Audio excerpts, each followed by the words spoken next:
Assalamualaikum warahmatullahi wabarakatuh. Today is Friday, 25th of August 2023. Okay, today I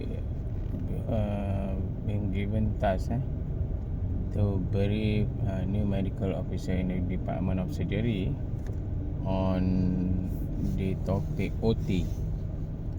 So OT is an operation theatre lah. So actually it's a vast topic. So I'm going to classify break it into three. So to those want to go into OT, involved in operation, assisting surgeon or doing operation yourself, you have to remember there are three parts of OT.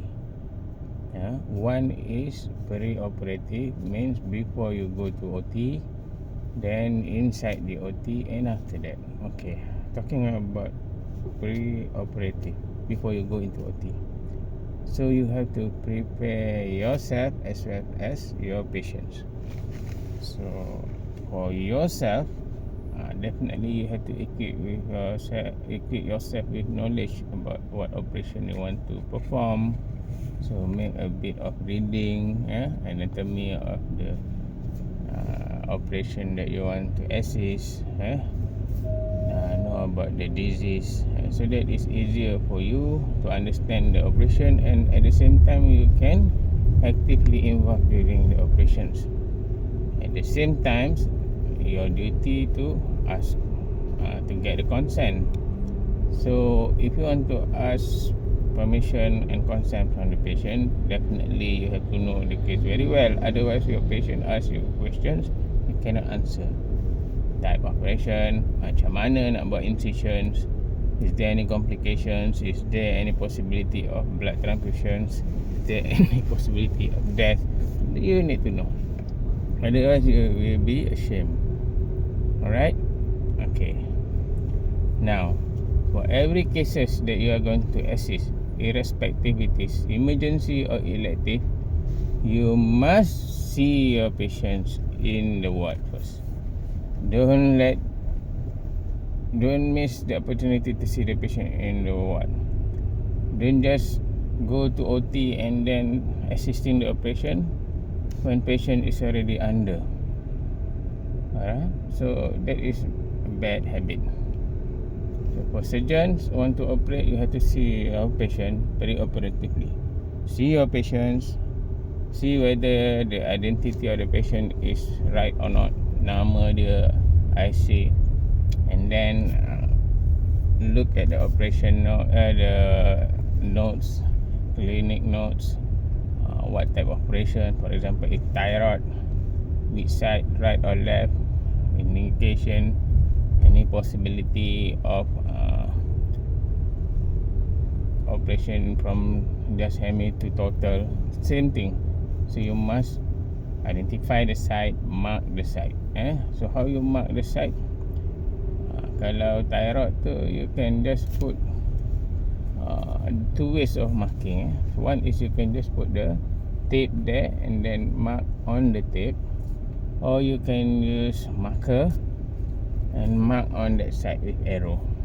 Okay, these two methods you can use. And then consent. Make sure patient is taken consent from the patient by medical officer minimum. Surgeon or medical officer. House officer are prohibited from taking consent. Seterusnya, you have to look into the requirement. For example, in this type of operation, what are the equipment required? For example, if you do assisting colorectal case, anti-resection, you need to know availability of the stapler, circular stapler, position of the patient, any other instrument required by surgeon. If you are assisting simple hernia cases, mesh.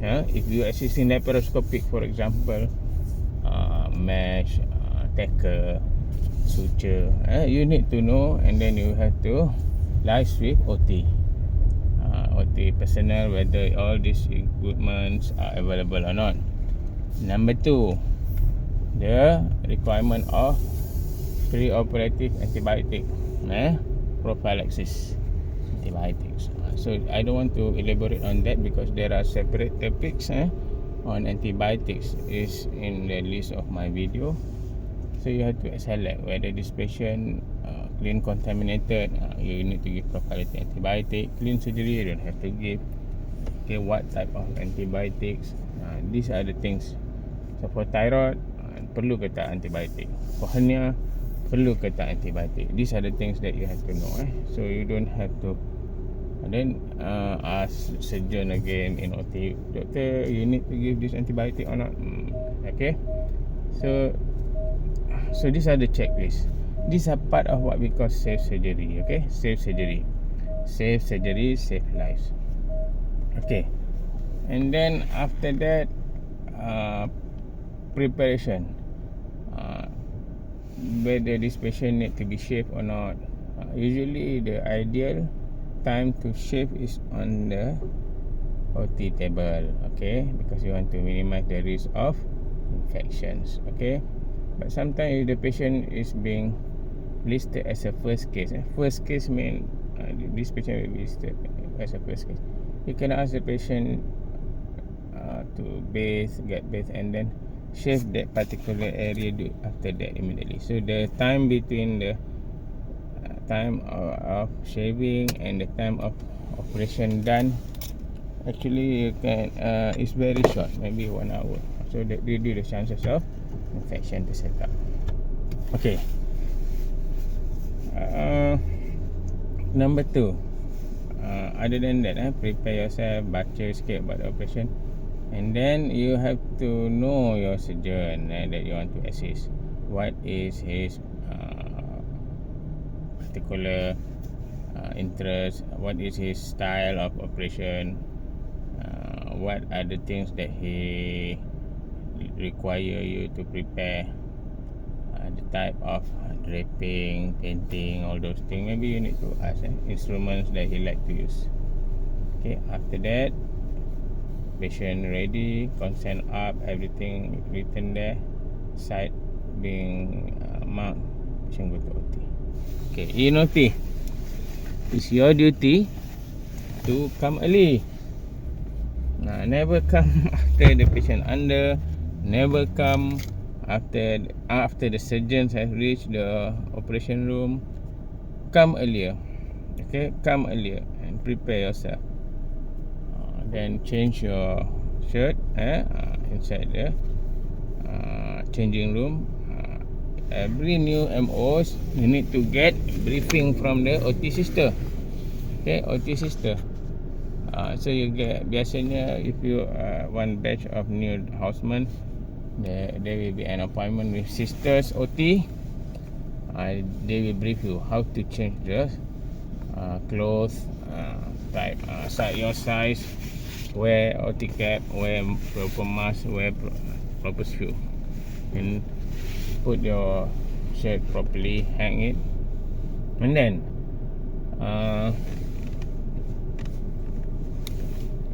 you have to see your patient at the preoperative bay, and then together push the patient in.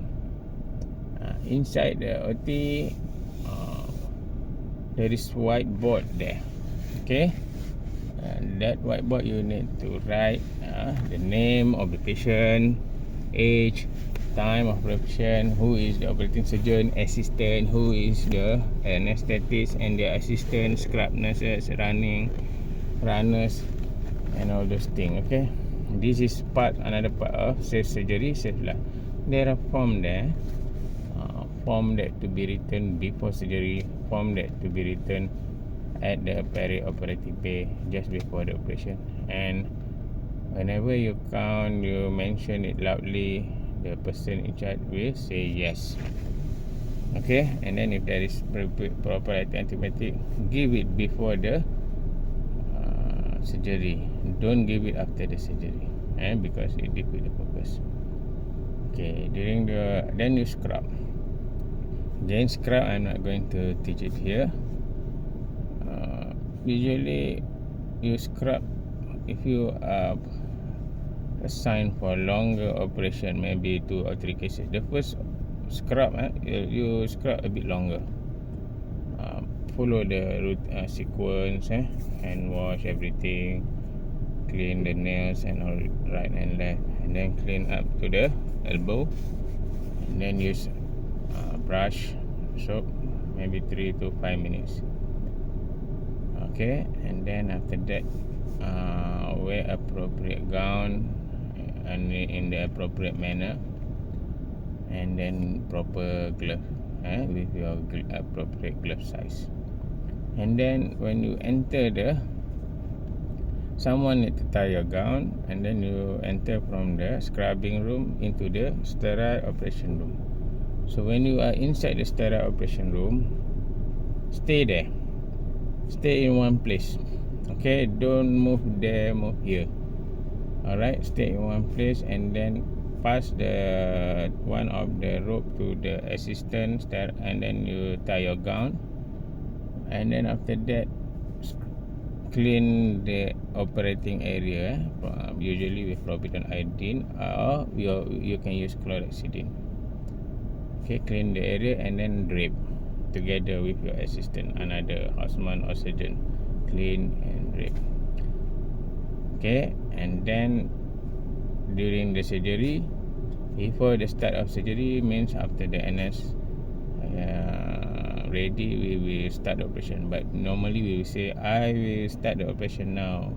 We politely tell the anesthetist. So you will sit or stand opposite or at the same row with surgeons, and we will set the time. Make sure you don't forget to start the time of operations.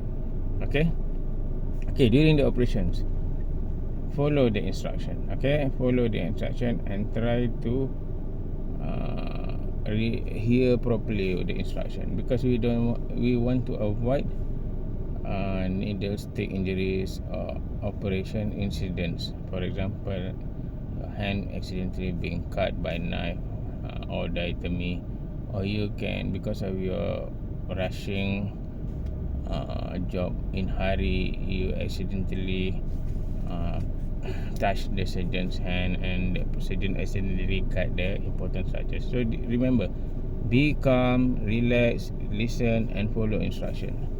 Okay, don't rush, because when you rush, there will be you unplanned or sometimes incidents that can occur, that can become morbidity to the operations. So don't rush. Remember, follow the instruction. If the surgeon said release, retract. Okay, suck.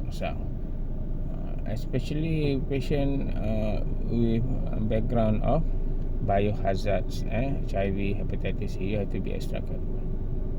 I forgot to mention, every surgery, every procedure, you have to adopt universal precautions. Double glove, wear mask, wear glass. Okay, after completion the surgery,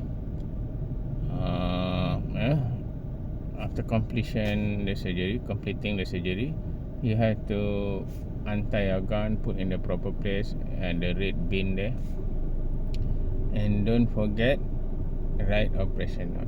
Okay, operation note, if the first time, you ask the guidance of the surgeons. Write properly, clearly what has been said. Draw if you are capable of, because drawing is much better than writing. Pre-operative, post-operative diagnosis, and then plan. Very important to ask the plan properly, because when the patient move from the OT to the ward, everybody, nurses there, will follow the instruction on the plan. Okay, now post-operative. It's your duty, if you're assisting operations, to see your patient post-operatively, because you are the one who knows about the patient.